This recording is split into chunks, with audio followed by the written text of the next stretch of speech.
this morning, I'm very excited that we will be hearing from a celebrated author, a broadcaster, award-winning poet, Lemn Sissay. For anyone that hasn't read Lem's books, Lemn is a beautiful, authentic writer and has given us all the privilege to share his experiences, and we can learn from him. And he's a fellow Northerner. So please welcome Lemn onto the stage.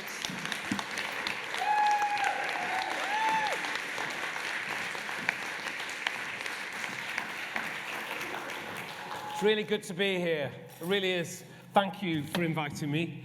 I am a fellow Northerner, but the first time I performed in this particular hall was with Hugh Masekela at an anti-apartheid benefit in about 1984-5-6.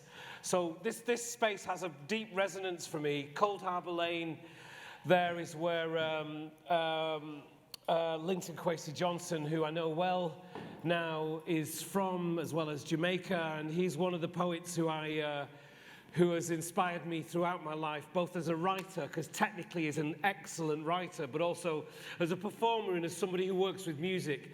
I am walking away from the microphone, but if you would like me to use the microphone like this, that I will do. If we can just watch for the bounce back off the... Thank you very much, because I'm talking too loud. It's not you, it's not the sound, it's me talking loud. So this place has deep resonance for me, and has for many. Now I'm not speaking there, you see, but for many years. Thanks for inviting me. I am one statistic that was brought up in the care system. The government was my legal parent, so the systems that we build to look after the child, who would then enter into adulthood and be demanding of all of the services that you may offer, that whether that's housing, addiction, homelessness, mental health, well-being, etc. The representation of young people who are in care in adult services is high enough for it to deserve specific attention. And I would say, as I say about young people who are in care, is if you're serving the person who has been in care well, then I can guarantee that all of the other people are getting served as well. Does that make sense? So in other words, if you go to a school and you find that the child who's in care is being looked after, you know that all of the other children are being looked after, because that child, by virtue of what they're demanding from the environment around them, which is essentially care in every department, in every area that they get in touch with, care, they actually demand that you contact them on some level which can be translated as care, and that might not be how to cook, but that might be how to look after yourself after you've eaten the food that you have cooked while you are on your own. How to not break down when you've got what it is that you're looking for. So care is about the extra, seemingly, it shouldn't be an extra mile, but the extra stuff that we don't necessarily have a system-wide language for. I'll try and make sense of what I've just said, because it's easier in the abstract than it is in reality. Talking of language, for example, when I was in care, it was called care, which was handy really. But when I was in care, staff who worked in the care system, because I would ask them, would say to me, I do this job because I love children. When I asked them, like, why do you do what you do? You know, what I need to know. And they would say, I do this job because I love children.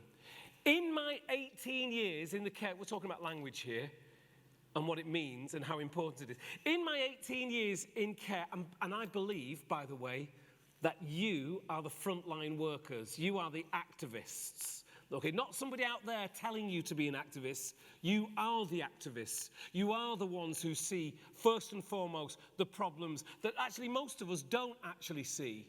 You are the ones who are serving on the front line. If you're not the activists, then who is? You know, it's easy for me to be an activist who's not working day to day on the front line.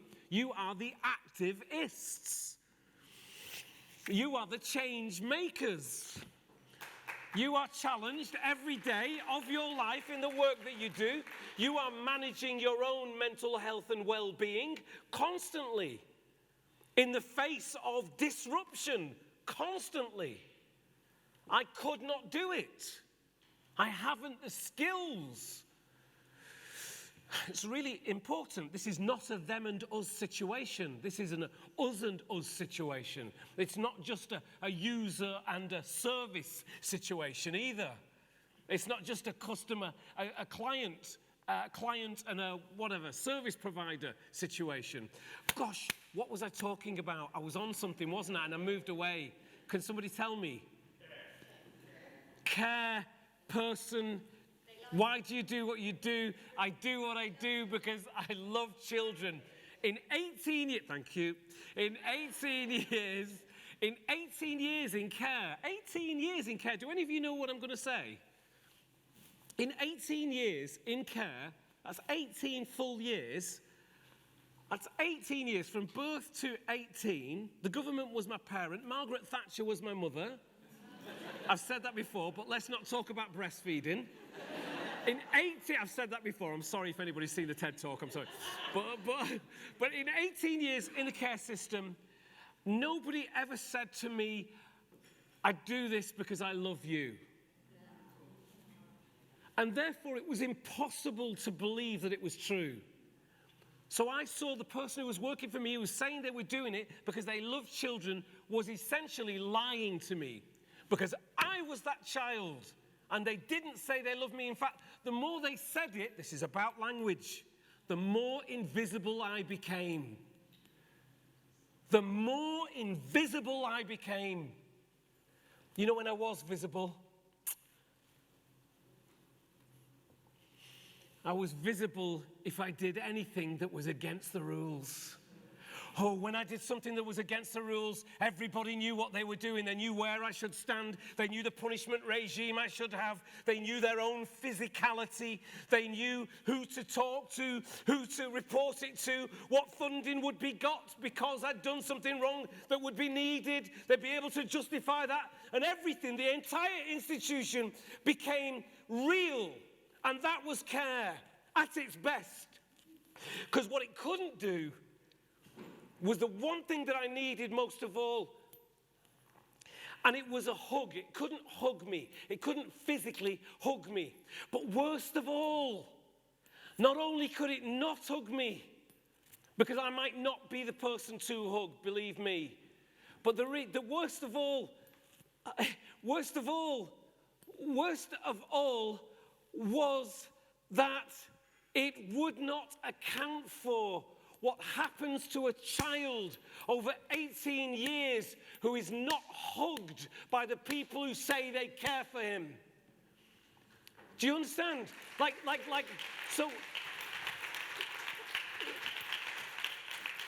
So here's the deal. The game was rigged. The game was rigged. The game was rigged. And I saw it. I saw, while I was in care, that the game was rigged. Now here's the thing. There is nothing worse than you going into your office and saying what the real problem is. Who's not pulling their weight.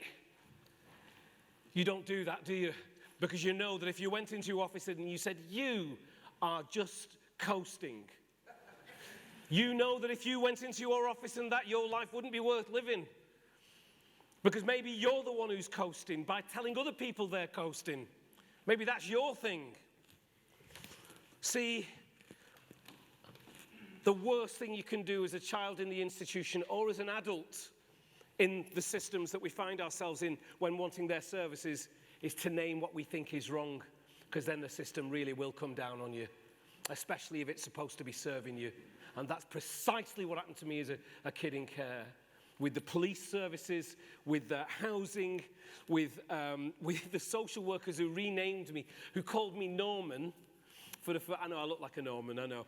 But called me Norman, who stole me from my mother, stole me from my family, renamed me illegally, packaged me, gave me to foster parents, said that my parents didn't want me. In 2015, I knew all of this was true, but in 2015 I got my files. When I got my files, I published them in my book, My Name Is Why, which was a #1 Sunday Times bestseller. Funnily enough. Let's go fishing. Listen, that's called fishing.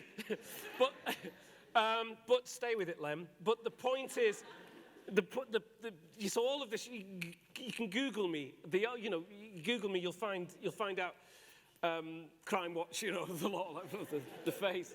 I know one of you is laughing there, going, "Oh no, I don't think we should. I don't actually think we should laugh. Maybe we should split up into small groups and discuss whether that was a relevant joke." But to do that, we'll need to get a worker to administrate the process.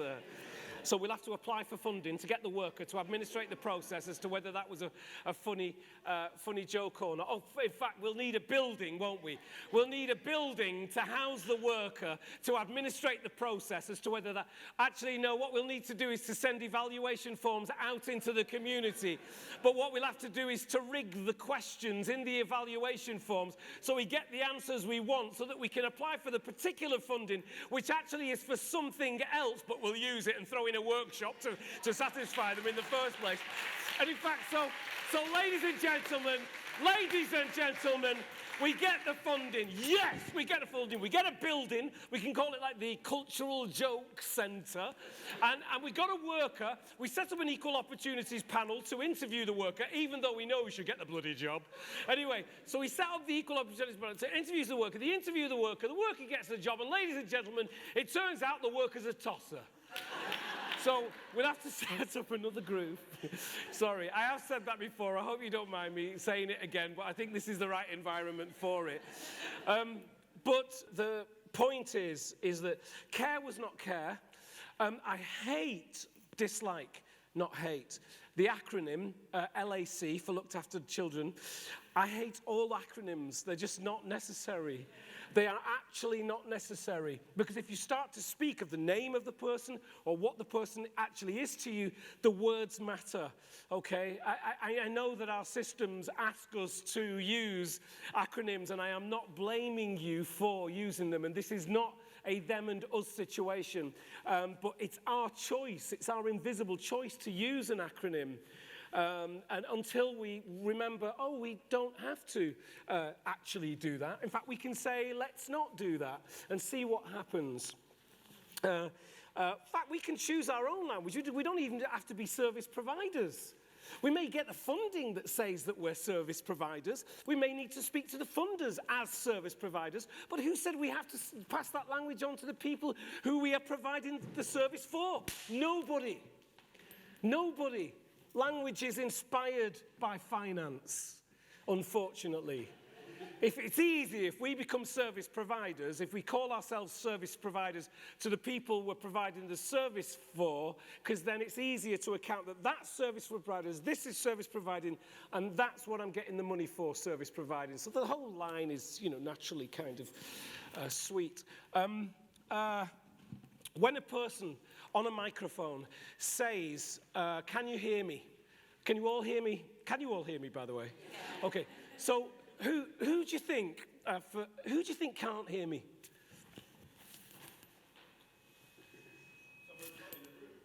Somebody who's not in the room. That is a brilliant answer. The person who can't hear me is someone who's not in the room. When I say, can you hear me, when I'm testing a microphone, the person who's not in the room can't hear me. The person who can't hear, who is in the room, can't hear me. By saying, can you hear me, I've othered that person. Utterly. Now, if that person stood up and said they were angry because I just frozen. Do you understand what I'm saying here? I've just frozen them out of this conversation. I'll be angry because they will have caught me out. Listen, I was asking you, can you hear me, okay? I was doing that from the better side of myself, from the best side of myself. And here you are, picking me up for asking you, can you hear me? Do you understand? Do you understand how difficult that situation is? So me showing those staff, while in their care, that I couldn't hear them saying, can you hear me, irritated them. Irritated them. How dare I, as an alcoholic, say to the person who's looking after me, X, Y, and Z, I need this, I need that. I'm not saying that I am an alcoholic, I'm just saying that, just finding a kind of equivalent. I didn't mean to, and I am not getting up to shout at you, all right? That is not the deal here. That's not why I'm here. I'm here to show what it was like to be made invisible within all of the service that said that they were going to be looking after me, and the best and most well-meaning of them too. And I think there are a whole set of behaviors which lead to a child becoming invisible to the adults who are there to look after him. It's much better as an adult and much easier to deal with as an adult, because you can just punish them, you know, or you can outright blame them for being unable to be able to take service, because they're adults then. It's almost like the care system couldn't wait for me to be an adult so that it could deal with me properly. There is a word that started to be used now, and it's called adultification. Have you heard this word used recently, over the past 6 months, I would say? Okay, so there is a word which you can use for when you're an adult that treats you as when you're being treated as a child, and that word is infantilization, right? So when an adult treats you like an adult. Now, do you understand what I'm saying? Oh, no. Okay, so that's infantilization, when an adult treats another adult as a child. But it's funny, isn't it, that there was no term for when children are treated as adults. But that term that started to be used is adultification. And that's what happens to children in care. They get treated as adults way before they become legally an adult. Yeah, sorry, I just wanted to share that with you. It's just a word, but it's interesting that the adults have the lobby to find a word for when they're treated as a child, but the children don't have a lobby to find a word to describe how they're treated as an adult. I got up at 5 o'clock this morning to be here, and I then got on the train from Manchester. Last night I did a keynote address for the heads of humanities at the University of Manchester, where I am Chancellor and have been for the past 7 years. It's a Russell Group university. You can debate whether you like that idea or not. And I'd come to the end of my role as Chancellor in a couple of months' time. Just before that, I gave an address to a series of volunteers who've volunteered throughout the pandemic and done stuff around the world to make a difference, actually.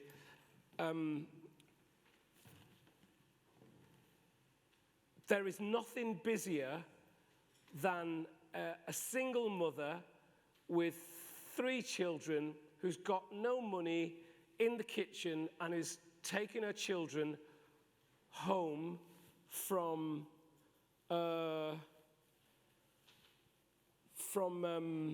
school. There is nothing busier than a disabled person trying to justify what their needs are in an interview. There is nothing busier than a child who's left care, who's 19, who's living in a flat and has got £10 and wants to go out and get drunk, but knows they need to get some food. There's no busier heads than that. I'm just offering you an opportunity of finding language away from the easy available language, which is, I'm so busy. I'm so busy. So if you, at every time you feel like that, if you like reach for other things that are busy, you're like, oh, well, but I'm not as busy as that. I am busy, yeah, but I'm not as busy as that. It just helps you contextualize something for you. It also really helps with your own mental health and well-being as well, because it kind of contextualizes things for yourself. Said about acronyms. Oh, I wanted to share with you this, and I think this is the same with adults as well, is, are you okay, by the way? Yeah. Okay, am I doing okay? Yeah. Okay, all right, thank you very much. Thank you very much. Thank you. Worth checking. I'm not an academic. I am not research-based.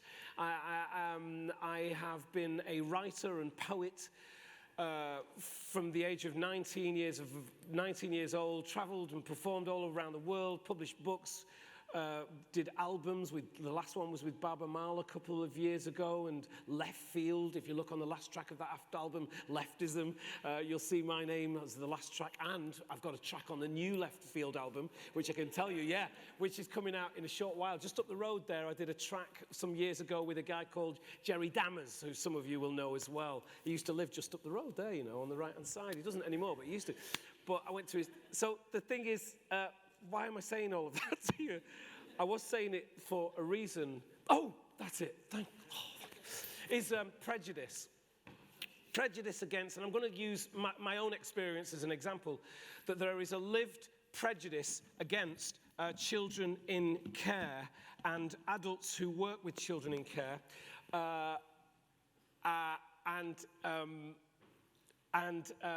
If you ask your daughter, your son, who their partner is, and they say, oh, it's X, and then you will ask them, where are their parents from? Doing a little bit of fishing there, a little bit of research, a little bit of, oh, okay, all right, so you can get a little grasp on them, which is nothing wrong with that. Why shouldn't every parent do that with their child when their child is in a relationship, and you know that relationships are what the life is built on? And that child says back to you, oh, he, she, they were in a children's home. They were brought up in care. Something may happen to you. It may not do, but it may do. You may feel a little ill at ease, and there would be nothing wrong if you did feel ill at ease, because you couldn't get a grasp on who, what, why that person was what they are with your daughter, your son, your loved child. I'm going to say outside of this room, I'd say people would be like a little distressed at that. A little distressed knowing that, because they couldn't find a place to understand who this person is that their daughter or son or they are having a relationship with. That's prejudice. Prejudice it begins within that fertile ground there. There is an unchallenged prejudice against children in care because they are living, walking proof that things fall apart. And no family wants to admit that things fall apart. They're living, walking proof that dysfunction is at the heart of all functioning families. And no family wants to admit that there's dysfunction in their family, except for on Christmas Day. So the point that I'm trying to say is that there is a lived prejudice against children in care and against the adults who work with children in care, which are essentially social workers.